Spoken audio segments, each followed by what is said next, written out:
Hi Water Signs, Cancer, Pisces, and Scorpio. Welcome po sa ating channel at ito ay inyong daily gabay tarot reading for September 30, 2023. Please be reminded that this is general reading po, so maaari kayo makarelate o hindi. Just take what resonates. Gamitin ang reading na ito bilang gabay lamang. Balik po kayo dito bukas para sa ating daily gabay tarot reading. Please like, subscribe, and click bell button for notification para po updated kayo sa daily tarot reading natin. Maraming salamat po. Spirit guides,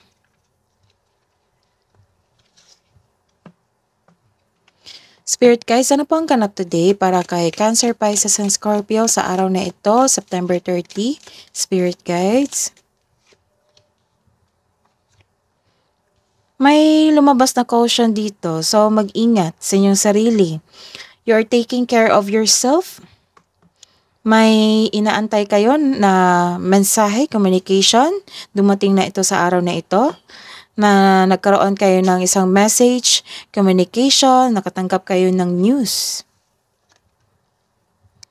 Nagkaroon kayo ng new beginnings sa buhay nyo ngayon. Nagkaroon ng new beginnings. It might be, some of you, kakapanganak lang. Kasi nagkaroon ng innocence dito. Or nakipaglaro yung pamangkin nyo sa inyo. Or anak nyo. Hingi po tayo ng advice, Spirit guys. Hingi po kami ng advice para kay Cancer, Pisces, and Scorpio ngayong September 30, 2023. Grounding, go deep, explore your roots. So, nag-relax kayo ngayon. You are calm. Nag-iisip. Wow, may parating na blessings sa inyo. Rainbow blessings. Blessings are showering your life. So, claim nyo na. Spirit guys, ano po ang energy today ni Cancer, Pisces, and Scorpio ngayong September 30, 2023?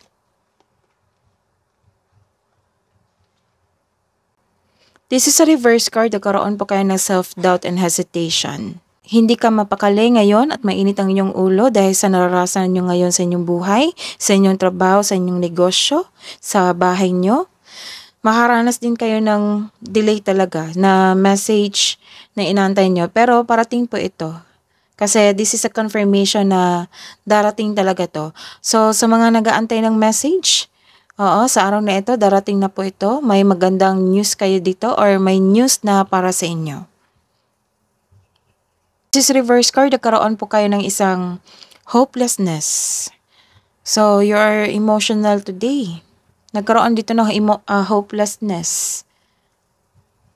Ayaw mo nang mag-overthink, kinakaya mo ang sitwasyon, that is very good. Na nag-decide kayo na mag-move on. Let's see your career and money, Cancer, Pisces, and Scorpio, ngayong September 30, Spirit Guides.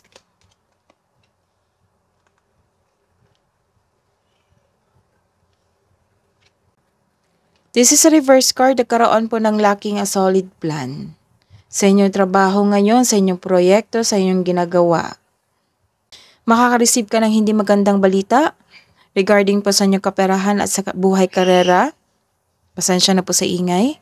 Makaka-receive ka ng hindi magandang balita regarding po sa career and money nyo po. Maka-encounter ka ng immature na tao. It might be kasamahan mo to sa trabaho. Ayaw niyang binabalaan siya or mag-take ng advice.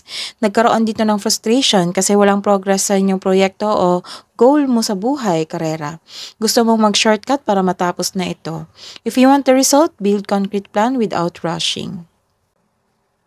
May new cycle dito na magaganap sa buhay, karera nyo at kaperahan. Nagkaroon ng malaking transformation, nag-release kayo ng emotion regarding sa inyong kaperahan at karera, nagkaroon ng ending of cycle. May pagwawakas na parating, for example, sa contract sa trabaho, yun, nakabayad na kayo ng utang, na full payment yun na full paid na po. Or tumiwalag ka sa isang grupo or nagkaroon ng disconnection sa inyong boss, sa inyong coworker. Let's see your love and romance para po kay Cancer, Pisces, and Scorpio ngayong September 30, 2023.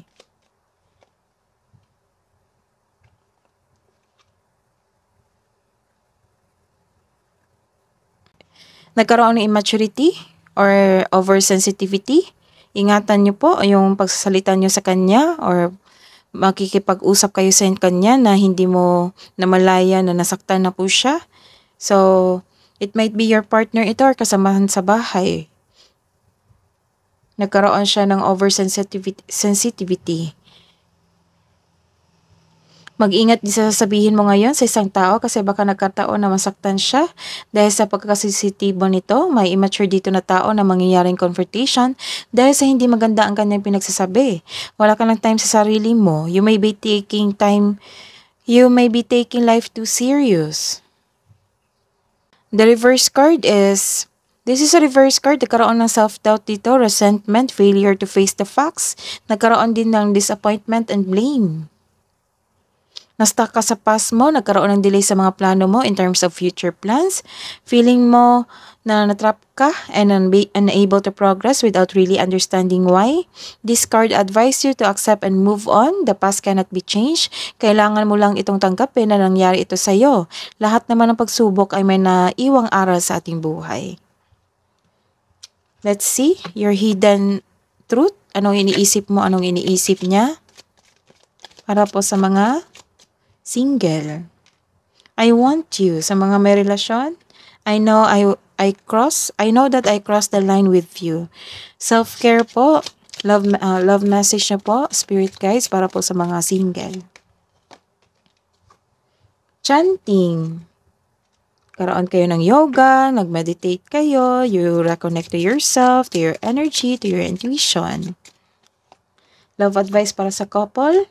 Spiritual, your spiritual journey is beginning. Wow. Kamo ang message nyo po, advice nyo po, spirit guides, sa araw na ito, September 30, para kay Cancer, Pisces, and Scorpio po. Bring love into the situation. Angel's message po, galing kay Archangel Azrael.